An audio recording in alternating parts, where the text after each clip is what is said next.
2,020 subscribers to the Farming Revolution update. Thank you so much. Big round of applause for you guys, for your support, for your constant comments and your feedback, your input, your questions. I'm loving it. I love this channel. It's our channel for Regenerative Minds, and I'm so proud of all of us. So I'm the facilitator. I tell your stories.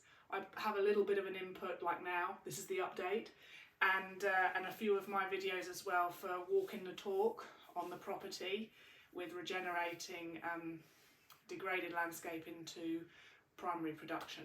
So as you know, that's my little playlist.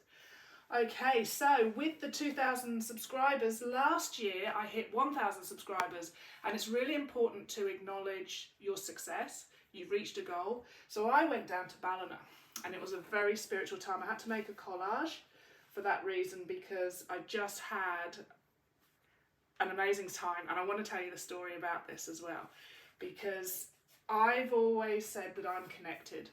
And so I went for a walk on the beach the following day, stayed down there the night on my own, and at the estuary there was a turtle, and he came up for air, and of course Mother Nature talks to me, and he looked me straight in the eye.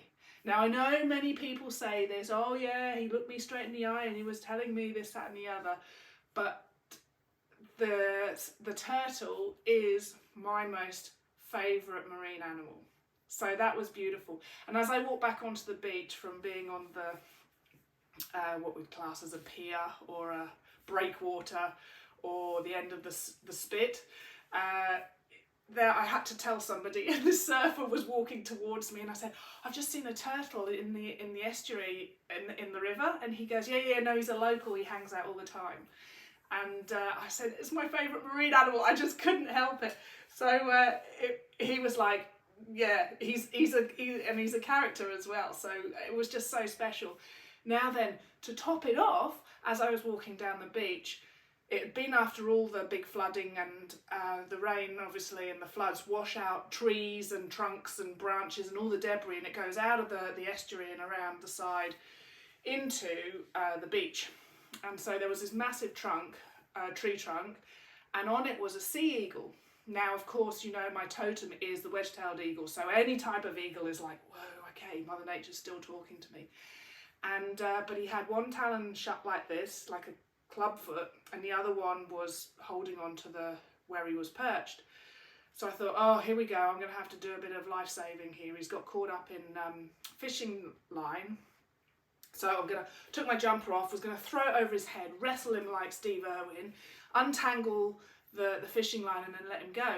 Well, as I got closer to him, he sort of flapped his wings and lifted off the tree trunk and moved further away from me. Obviously I was encroaching into his space, but as he did that, I noticed he was holding on to a fish. Now, he was a juvenile sea eagle, and the fish was still alive, but the way he was as if like it was his first ever fish that he'd caught. So I left him to it, but the moment was so magical for me, especially being an eagle, like I just said. And I left him to eat I think it was his first catch ever. And he was just like, I don't know what to do with it. I'm just holding on to it. And it was the whole time, and I had to make a collage, like I said, because it was just so special and memorable for me. So I thought, this time with 2,000 subs, what do? Okay, I'm going to get an energy tower. And the reason is, a couple of weeks ago I was speaking to Eric, and he was wanting advice on how to do the media side of thing. When you film, what microphone does he need? How is he going to put this together? Because he's building energy towers, and he's putting them on to farmland and acreage sites, and he wants to record people's testimonials basically and what they're experiencing, because of course it's all anecdotal evidence. So I was giving him some information and feedback on how he should go about doing this, but then the conversation flipped and we ended up talking about energy, because I was thinking, it's just coming into my life, and this is what Mother Nature does to me. So somebody on SRF was talking about energy towers a month ago, and I was like, yeah, well, you should watch this from Enlightened Ag. 2 years ago we were on farmland, and they had a broadcasting tower, so it broadcasts whatever you put into it at the 7-foot energy level and down in the soil as well. They're phenomenal. And then last year, this guy that I was talking to, Eric, he actually presented at the Enlightened Ag conference last year, talking about homeopathy mainly, and I think he did touch on the energy towers as well. So I'm talking to this guy, and he's making these towers, and we're talking about the filming side of it, and I just thought, oh, perfect, I'm going to acknowledge the fact that 2020 subscribers have subscribed to Farming Revolution channel by getting an energy tower for here. So it's all interlinked, it's all come together, and singing up country with energy and regenerating, it all comes hand in hand. So really excited about that. So that leads on to continuing with the regeneration of this property, and the I got 40 leptospermum plants, 5 different species for the hill paddock, and they're going to be put onto the actual side of the hill, and I'm going to increase my beehives, my bee colonies. What happened was, 6 years ago, I decided that I was going to look into leptospermum plantations. Then I tripped over regenerative farming, and I've realised that in actual fact a plantation with a monoculture has got nothing to do with regeneration. And in a monoculture, of course, the bees are just eating one type of nectar, and if they're lucky, there's some other weedy plants around where they're getting their pollen. So I thought, why don't I plant a leptospermum mixed orchard? So I've got, like I said, 5 different species of leptospermum, plus I'm going to plant some tropical fruits there and probably some citrus fruits as well, and just have a real diverse range of plants. The soil here is incredible, especially on that side. It's clay. I think it does need some more soil organic matter on that particular area, and that's why I thought, well, I'll use the biodynamic muck heap that is now ready to rock and roll. So that's going to add the carbon side of it, and there will be ground cover as well, so I know the bees love it. So leptospermum is predominantly nectar. So of course bees need pollen to create bee bread, which feeds their young. So to do that, I know that there's a particular ground cover plant here that's got pink flowers, produces a lot of pollen that the bees absolutely love, bright yellow pollen out of a pink flower. It's pretty special when you see them foraging. And so I'm going to plant that across the ground cover as well, and that will help to reduce the weed load, because that is where it's predominantly Nugura burr, which is a real pain in the bottom. It's seriously, I love weeds, but that is a real pain. It gets stuck in everything, your clothes, the horse's manes and tail. I've actually hogged my horse's manes because I'm just sick. It hurts your fingers to pull them out.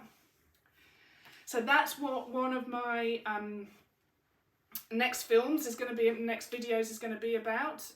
There's a full moon on the 5th of May, so between now and the 5th of May, I will be preparing the site and we will be planting, and the tube stock's only little.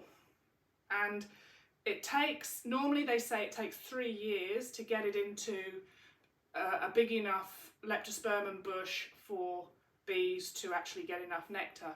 Well, here I know that after a year it's about 50 centimetres to a metre tall in a nice, fairly well-bodied body, branches and a bush. And so yeah, so after a year it should be ready to rock and roll. So really happy about that. I will be planting some lemon myrtle as well.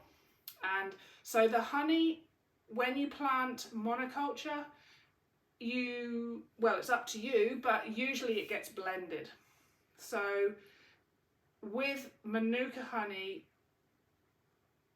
it's very strong, very sticky, and so I want the bees to blend it themselves. They're going to have a full diversity of weeds and flowers and fruit trees and leptospermum bushes and anything else that they can find, so they can blend it themselves. all good for me, a lot less work. I'll just take the honey, so it's going to have a lot of flavour and a lot of medicinal properties. So I'm pretty excited about that. Finally, the Regenerative Business Directory is this close to being finished. And I kind of got a bit fed up of saying it's going to be ready next year, it's going to be ready in a month, it's going to be ready in 2 weeks. It's not ready yet. Still not ready yet. No, I don't know when it's going to be ready. It's this close. I'm not going to say an ETA because I've done that in the past. But there's going to be a code, and the code is when my RBD presentation video in Western Australia is released, you know that the RBD is launched. That's how I'm going to do it.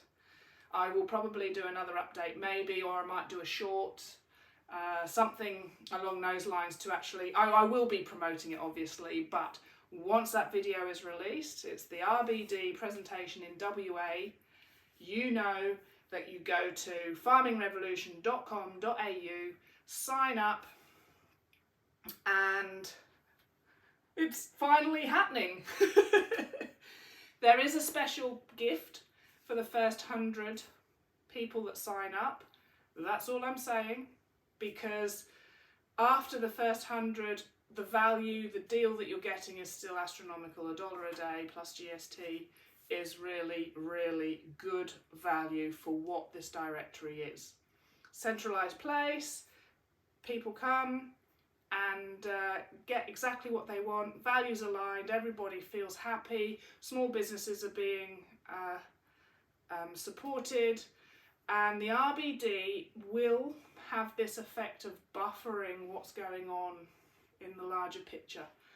I don't really want to get into too much detail about that until it's actually launched. Let's get this going, let's get it happening, let's see how successful it is. To be honest, it can't fail, because we're at this point in history, I don't even say time now, it's like, it's history, where this directory was made for this point in time. This leads me on to I Am Coach Colin, and he's the first fellow YouTuber that I have warmly interacted with, because he's got these t-shirts and jumpers, and it caught my eye because he was wearing one, and I was like, that's a really good conversation starter. So to attract customers, these t-shirts, you know who you are when you look at that t-shirt and somebody comes up and goes, I like your t-shirt, wink wink, right? I know exactly who I'm speaking to. So it is the perfect way of attracting the correct customers for the Regenerative Business Directory. So his name is Colin, and it's I Am Coach Colin. So go to his website, it'll be down below, and support his channel as well. His channel is really good. He's magnificent at doing what he does. He's a high performance coach, and I said I don't know what that is. But he's fantastic at his job, and he's spreading the truth if you are into that side of things. Okay, it's not regenerative farming, but he has taken an interest in regenerative farming as well.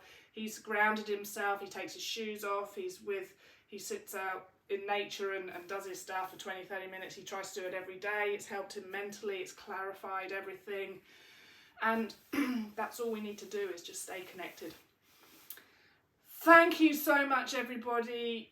Love your comments and questions. Thank you so much for your support. I'm so pleased I don't have to fight off any naysayers. I'm sure at some stage there will be, but just keep up your regeneration, because I love it and I really appreciate you. Thank you. Wait for those videos to come firing out.